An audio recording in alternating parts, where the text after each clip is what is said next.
Oh, you have the TV on. Jesus. Can you mute it?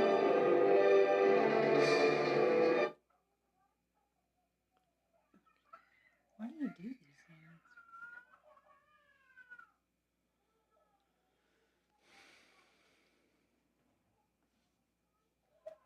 Check, check, check. Checkity, check, check. Check, check, check.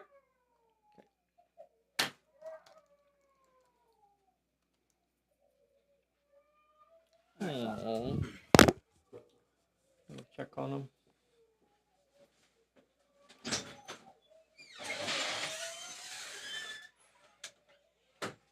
We're gonna go officially live at a little less than Trace Minuto. Gonna talk about some rules tonight. Gonna talk about some other ideas. Got some fun stuff to go over tonight. Hello, Carl Floyd. Hello, DW. Hello, Bride G.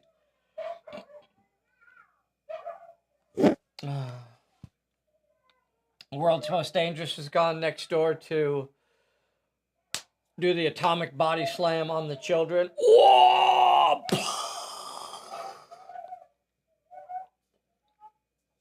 If only. Bob is on here. We got Nay on here. We got Bride G. We got DW. We got Carl. We got Scud Fisher. Neil Morgan. Michael Bunker. So if you... I should wait on that. I don't want to talk about that. We'll talk about other stuff. Let's see. Gosh. Watched...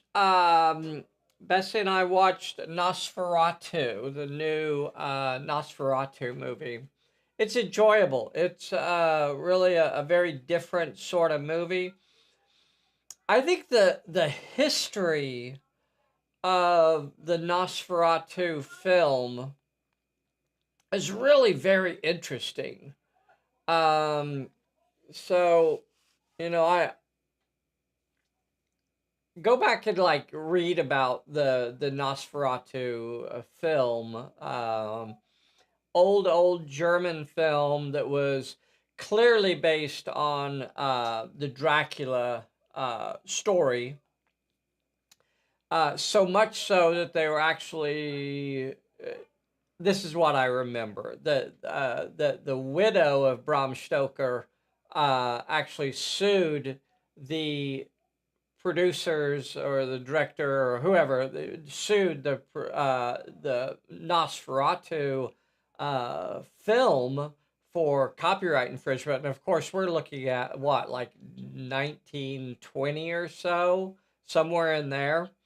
So for basically taking the Dracula story and changing the names, all of the names are changed, but it's still the Dracula story.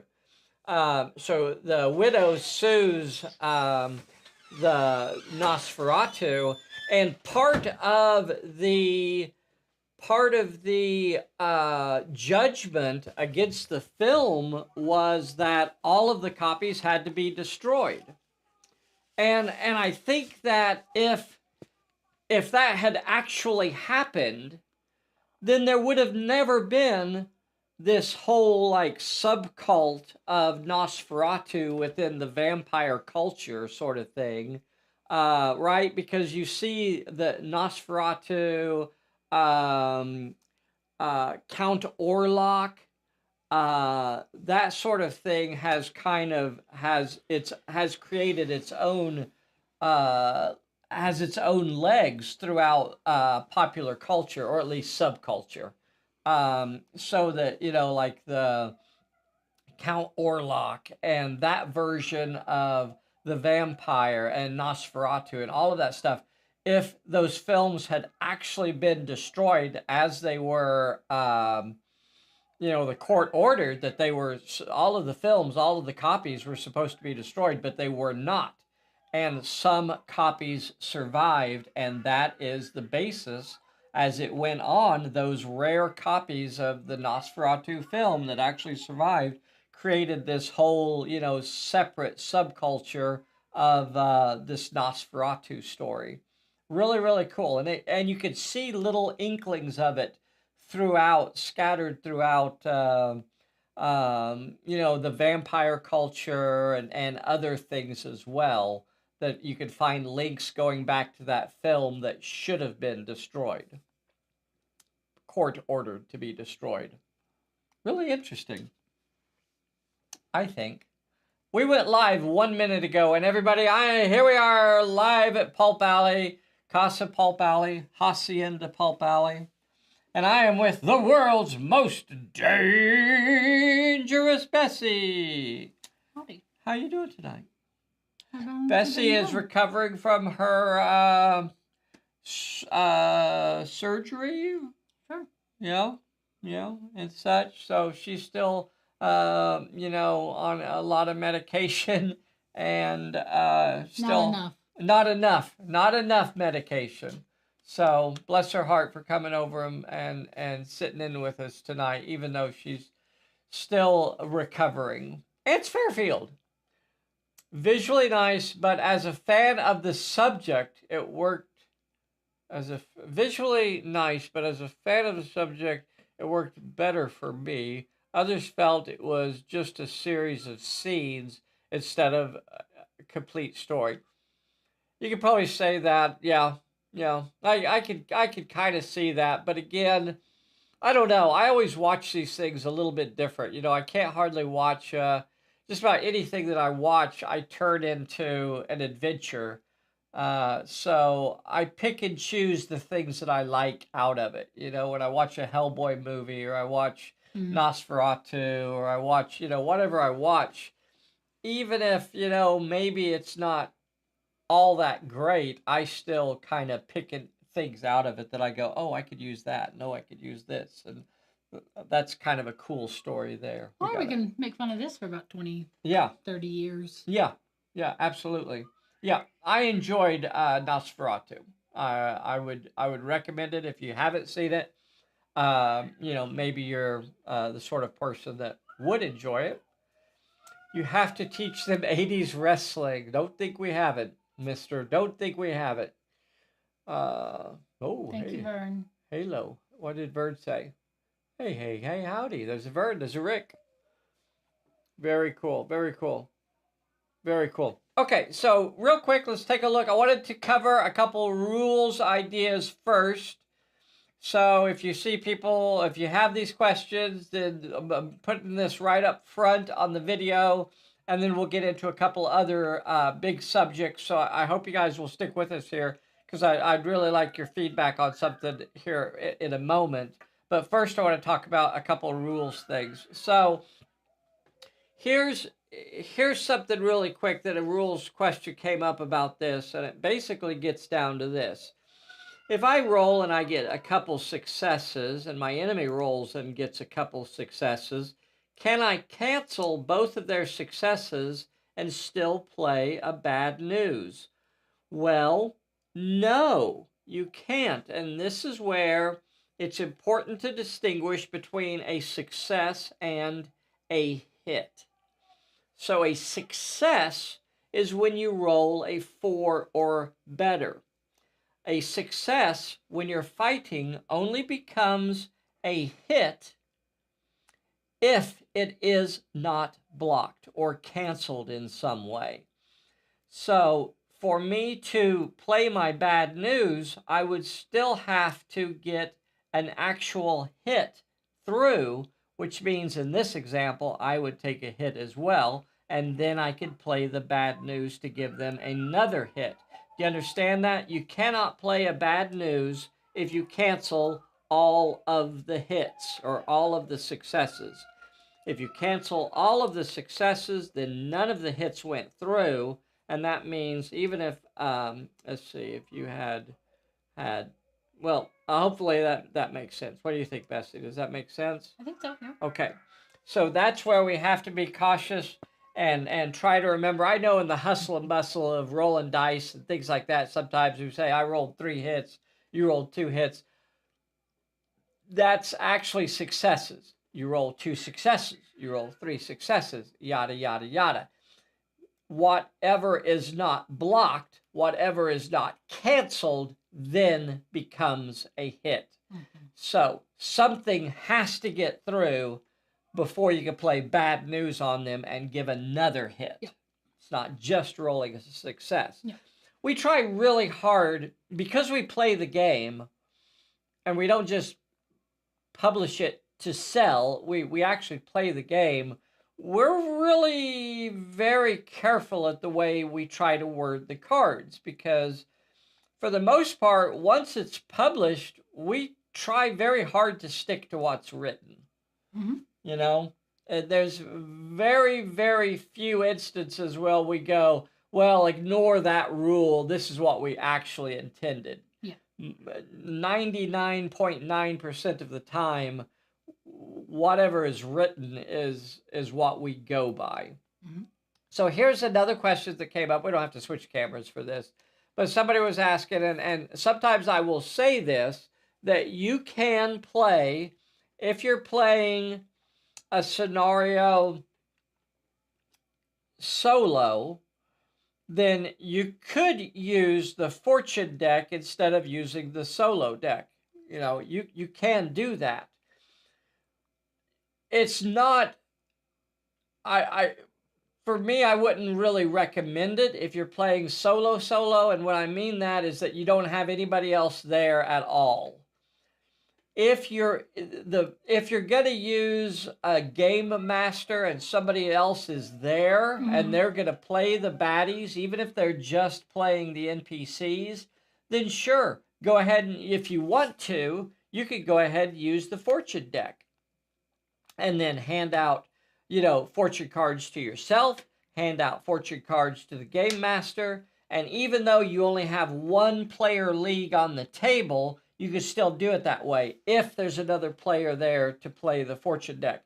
Another way you could do it, but before we actually developed the solo deck, we would simply say, well, we'll just deal a hand of cards for the baddies, and then you could kind of play them if you wanted to. Yeah. The whole point of the solo deck is to eliminate that problem, though. Mm-hmm. So if it definitely adds more fun to it. Which? The true solo deck. The solo deck, yeah. That really makes a game. Yeah. Unpredictable. It's almost going to be too easy if only you get solo cards. If only you get fortune cards. Yeah. If you choose to just use the regular fortune deck and play solo and not give the bad side cards, that really kind of tilts it in your favor. It'll make for a more challenging game, because the solo deck was designed with the idea that you are frequently going to activate all of your characters first anyway. Yeah. So, and that's what would happen in that sort of situation. Mm-hmm. If you're playing against the non-player characters, you're playing against a scenario that simply has non-player characters, you don't have a hostile league or another league in the game, then you would always have to activate your characters first. Yeah. And the solo deck works for that, because not all the cards that you're going to draw are good cards. Yeah. Like, it's actually a really good mix of good things, bad things. Yeah. So bad stuff is going to happen as you're drawing your solo cards. And that's why the solo deck works really. If you're playing solo, I recommend playing with the solo deck. Yeah. If you have a game master there, nothing wrong at all with playing with the fortune deck. Hopefully that clears up that question. So, hey, everybody, real quick, while I'm thinking about it, will you take a moment and hit the like button for us? William Schmidt-Motson, will you take a moment? Newt Pond Skipper, Bob, Vern, Ants Fairfield, DW, Rick. Guys, take a moment right now. Nay, also, take a moment right now and get your clicker over there and smash that like button with the elbow. Smash! Smash!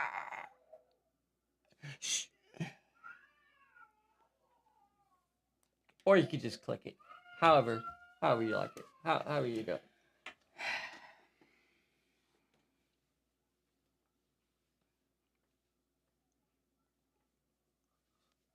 Okay. If you're not a subscriber, Bessy says you should be. You ought to be. Get subscribed to our little channel. So here's something Bessy and I were talking about recently. Would there be any interest? Would there be any... Gonna need a new like button. Oh, he smashed it. Oh. See? Elbow. Smash that button with your elbow. Randy Wendell. They can't smash any other ones. Then it's broken. It's broken now. Oh, well. Oh, excuse me. We went to Lottaburger tonight. Mm-hmm. Oh, you talk about the onions. Whoo! I think they put like 2 whole onion slices on yours. Yeah, like an entire onion slice. Like a whole every slice. ring in the slice. Every ring in the slice. And they put 2 of them. Double stacked on hers. And then you know what she does with them? She takes them off and gives them to me. I like a small amount. Huge pile of onions. But there was either no onion or all the onion. Yeah. So I got like triple. So I give him all the onions. So and I ate most of it. And then I ate most of it. 2 so I basically rings. ate a whole onion for dinner. So it was lovely. Heart punch day. It's a rough heartburn. Oh, okay, so let's talk about the things you were going to throw out. Okay. So here's something Bessy and I were talking about recently, and that was themed adventure decks. And I don't know, and I guess I'd like some feedback from y'all. And maybe it's one of those things that maybe there's only 10 or 15 people out there that want something like this. And we could probably still even do it if we had, a small number of people. So what I'm talking about here is what? Well, let's tell them what it is. Themed adventure decks. So right? You guys just got those adventure decks, right? Well, and you notice probably that the photos, the pictures, photos that on there were predominantly do not change based on the setting that you play them in. I have not unlocked that technology, that sort of holographic technology where when you play in Roman times, the picture does not change. So the question is, would you buy an adventure deck that had the same basic rules, the same challenge, same stuff? It would have a different photo, different picture.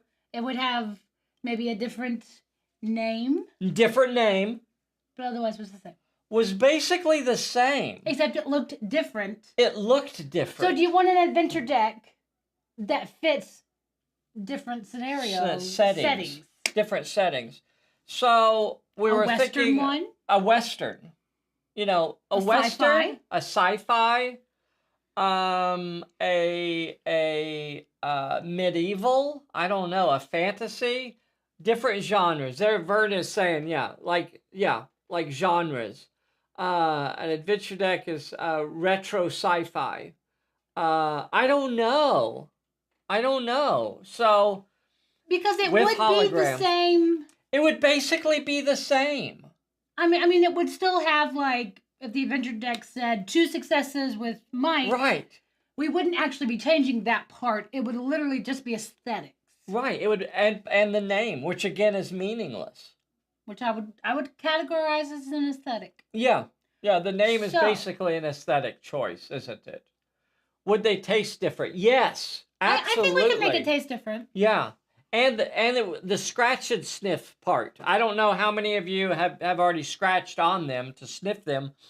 Yes. Don't do that. The ones that we sent out would have a totally different scratch and sniff.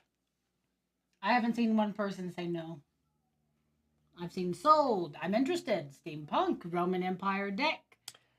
Roman Empire deck. Nay has a point. Good what did enough Nay is good say? Enough. Why have duplicates? Right. Nay. There you go. Nay. See, that's what I was saying. Nobody's going to want... Say no. Just say no. See, Nay knows. I would definitely get See, a digital version. Scudfisher's got a point. A digital, yeah, a PDF version might be fun. I'm very much a good enough's good enough. Good enough's good enough. Yeah, I like. I But would. if it is actually something people would want, then that Right. is something we could provide. You're a naysayer. And what brought it up is we have been playtesting different settings, and what really brought it up also was when what? Said I think about the Roman Empire at least once a day. There you go. Pizza smell. Yeah. Yeah, they have I would the make a pizza special smell. deck just for you, Clyde. Just pizza smell. I would just waft it over it. Essence of pizza. Essence of ode de la pizza. William Schmidt-Watson says, one of the main points of Pulp Alley is that it covers so many areas without requiring special sets. Absolutely.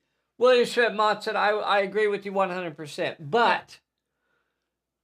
And that's the great thing is that you wouldn't actually have to buy those because it's literally the right. You would not have to buy it. Right. It would be. I feel like it probably would be a pre-order, maybe. Maybe it would only be for pre-order. Maybe it would only make enough for the people that wanted them. Just that wanted it, but otherwise, you know. Because monetarily, as long as we had maybe 15 people or so that wanted them, that would probably make it worth it. Yeah. You know, if we had about 15 or so that we wanted to do, that would make it worth it. But yeah, it's almost like I don't know. Because cards, I mean, it's like a custom license plate on your car, or hey, or I something needed like to that. say those things. Right, it's a vanity sort of thing in a way. I need that one on all of my cards. Themed cards with the scenarios of the month. Collect all 12 sets. Okay, the remaining 11. You could put up a poll and ask outside the lives. Yeah, we could do something like that and see what set might be interesting if we put up a set and just what did he say about unkempt bush up there? What's Bob saying? If you make a sci-fi deck, I would buy it. I like the retro sci-fi stuff. Wouldn't bother me. As long as we still get the unkempt bush, thank you. And we might change it to strange bush. We can put Barbarella on it. Barbarella. Okay. So that was my adventure decks, theme decks. Okay, now, just real quickly.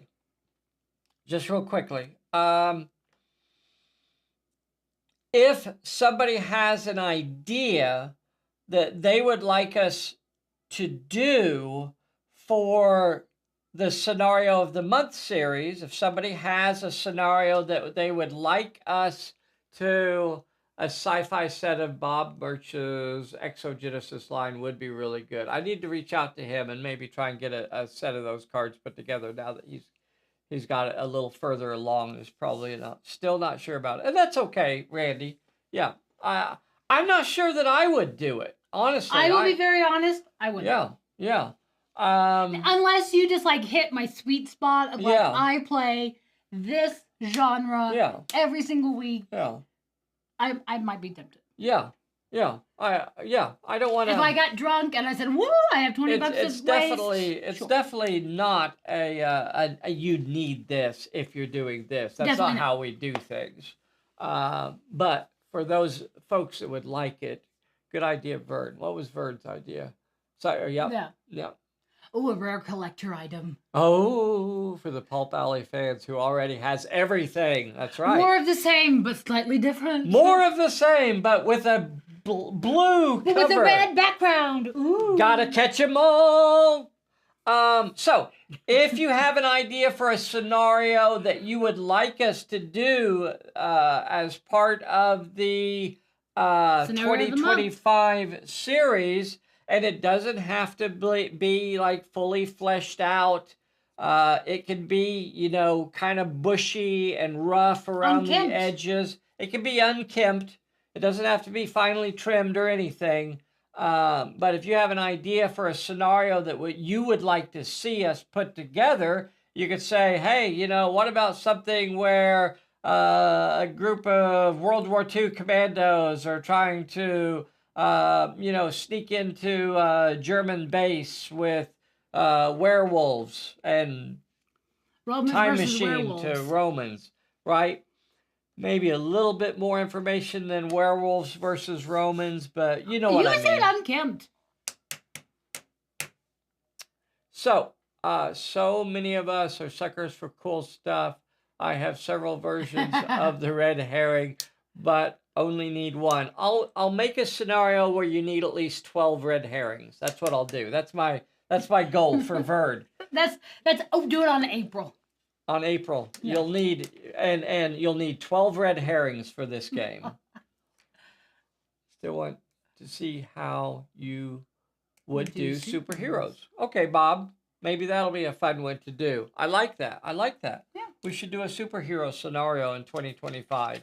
You guys like superhero scenarios? We get asked about it quite a bit. Supers.